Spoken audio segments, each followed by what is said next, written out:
नमस्ते छात्रों। आप सबका हिंदी तासिका में स्वागत है। बिगड़ी बात बने नहीं, लाख करो किन कोय, रईमन फाटे दूध को, मथे न माखन होय। आपने ये दोहा सुना ही होगा। आप पहचान ही गए होंगे कि ये रहीम जी का दोहा है। रहीम जी अपने दोहों के माध्यम से मनुष्य ने कैसे जीवन जीना चाहिए इसका मार्गदर्शन किया है। उनके दोहे आज भी हमें जीवन जीने की प्रेरणा देते हैं।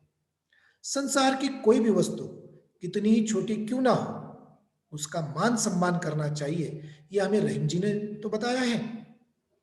रहीम जी हमें अपने दोहों के माध्यम से नीतिपूर्ण जीवन का पाठ पढ़ाते हैं। ऐसे रहीम जी का हम परिचय प्राप्त करते हैं। मध्यकालीन कवियों में महान कवि कहे जाने वाले अब्दुल रहीम खान ए खाना, जिनका जन्म 1613 में बैरम खां के घर में हुआ था। लोगों की चर्चा के अनुसार संयोग से उस समय सम्राट हुमायूं सिकंदर सूरी के आक्रमण का प्रतिरोध करने के लिए सैन्य बल के साथ लाहौर में मौजूद थे। बैरम खां के घर पुत्र जन्म की खबर सुनकर वे स्वयं वहां गए और उस बच्चे का नाम रहीम रखा। आगे चलकर रहीम मध्यकालीन समाज के बड़े कवि हुए। वे सेनापति, प्रशासक, दानवीर, कला प्रेमी, भाषाविद थे। वे बादशाह अकबर के गुरु तथा उनके 9 रत्नों में से एक रत्न थे। रहीम सांप्रदायिक सद्भाव में विश्वास करते थे। रहीम जी की कलम व तलवार दोनों चलती थी। उनके दोहों की भाषा अवधी और ब्रज है, जो स्वाभाविक और प्रभावपूर्ण है। रहीम दोहावली, रहीम बरवे, नाई का भेद, नगर शोभा, ये इनकी प्रमुख रचनाएं हैं। तो उनके कुछ दोहों के बारे में अब हम यहां पर चर्चा करते हैं। कही रहीम संपत्ति सगे, बनत बहुत बहुरीति, विपत्ति कसौटी जे कसे, सोई सांचे मीत। अर्थात रहीम जी इस दोहे में कहते हैं कि धन संपत्ति यदि हो तो अनेक लोग सगे संबंधी बन जाते हैं, पर सच्चे मित्र तो वही हैं जो विपत्ति के कसौटी पर कसे जाने पर खरे उतरते हैं। सोना सच्चा है या खोटा, इसकी परख उसे तपाकर ही की जाती है। उसी प्रकार संकट के समय ही सच्चे मित्र की पहचान होती है। साचे यानी सच्चे, मित यानी मित्र। रहीम जी का अगला दोहा देखिए। रहीमन धागा प्रेम का, मत तोड़ो चटकाए, टूटे पे फिर ना जुरे, जुरे गांठ परी जाए। अर्थात इन पंक्तियों में रहीम जी कहते हैं कि प्रेम का नाता, प्रेम का रिश्ता बड़ा नाजुक होता है। इसे झटका देकर तोड़ना उचित नहीं है। अर्थात रिश्ते में जो विश्वास है, उस विश्वास को बनाए रखना चाहिए, विश्वास को टूटने नहीं देना चाहिए।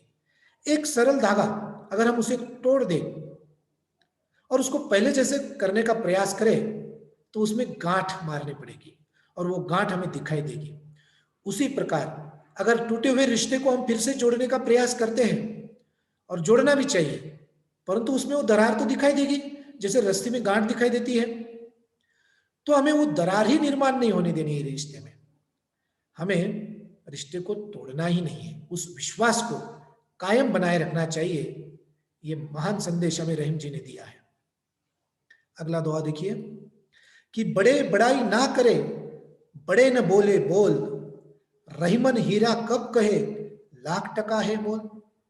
इन पंक्तियों में रहीम जी कहते हैं कि बड़े लोग अपनी बड़ाई स्वयं कभी नहीं करते, वे बढ़ चढ़कर कभी नहीं बोलते हैं। हीरा स्वयं कभी अपने मुंह से नहीं कहता कि उसका मूल्य लाख रुपया है। वैसे समाज में हमें जीवन जीते समय कभी अपनी खुद प्रशंसा नहीं करनी चाहिए।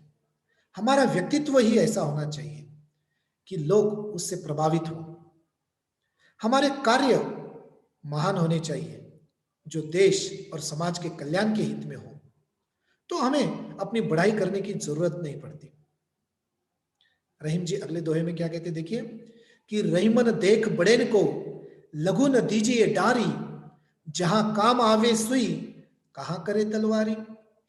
अर्थात रहीम जी इस दोहे में कहते हैं कि बड़ों को देखकर छोटों का तिरस्कार नहीं करना चाहिए।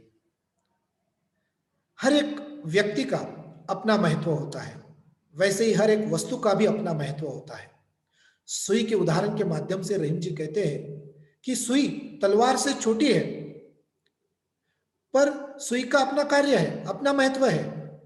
सुई जो काम करती है वो तलवार नहीं कर सकती, इसलिए सुई का तिरस्कार नहीं करना चाहिए। अर्थात समाज में जीवन जीते समय व्यक्ति हो या वस्तु हो, हर एक का हमें सम्मान करना चाहिए, क्योंकि हर एक वस्तु और व्यक्ति का अपना महत्व है।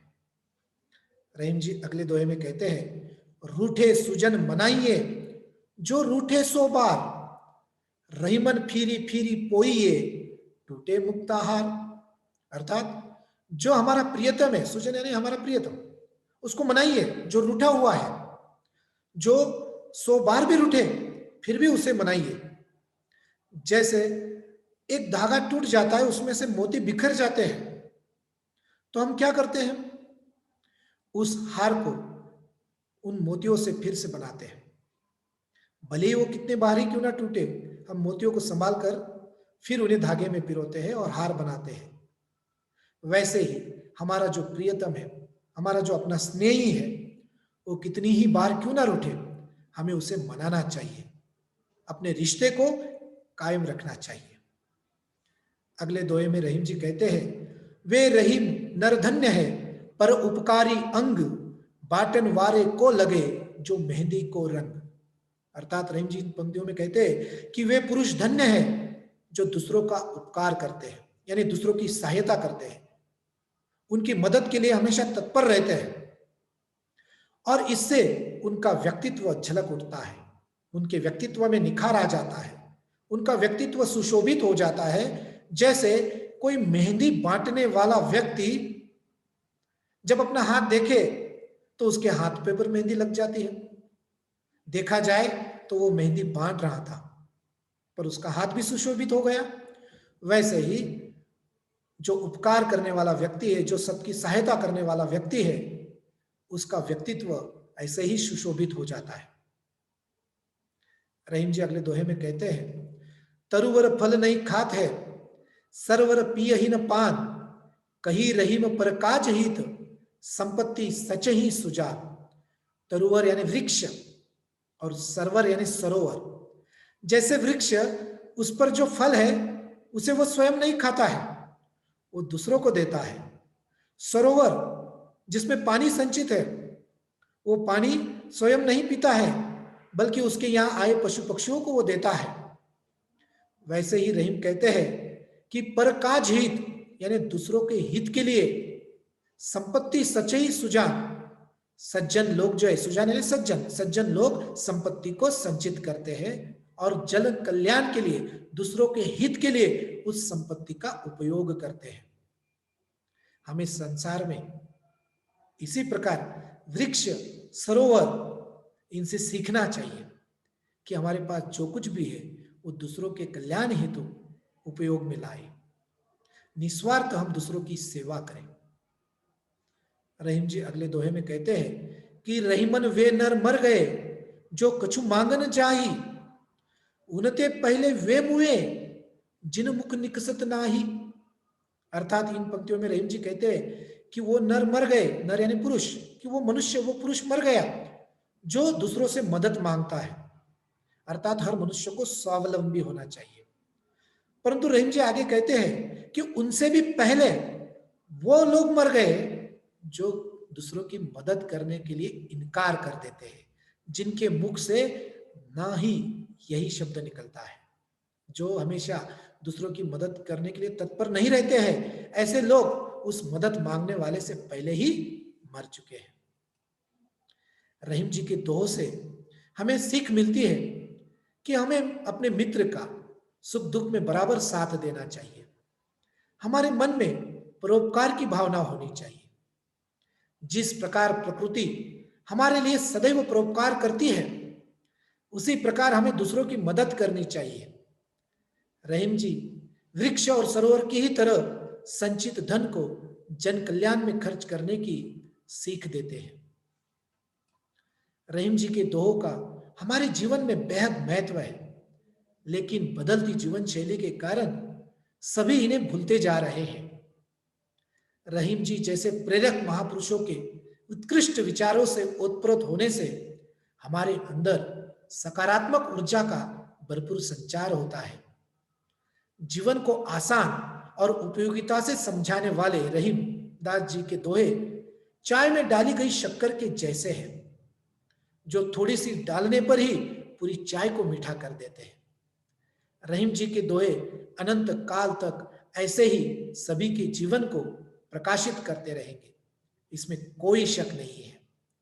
यह हमेशा ही उतने महत्वपूर्ण रहेंगे जितने बादशाह अकबर के समय में थे।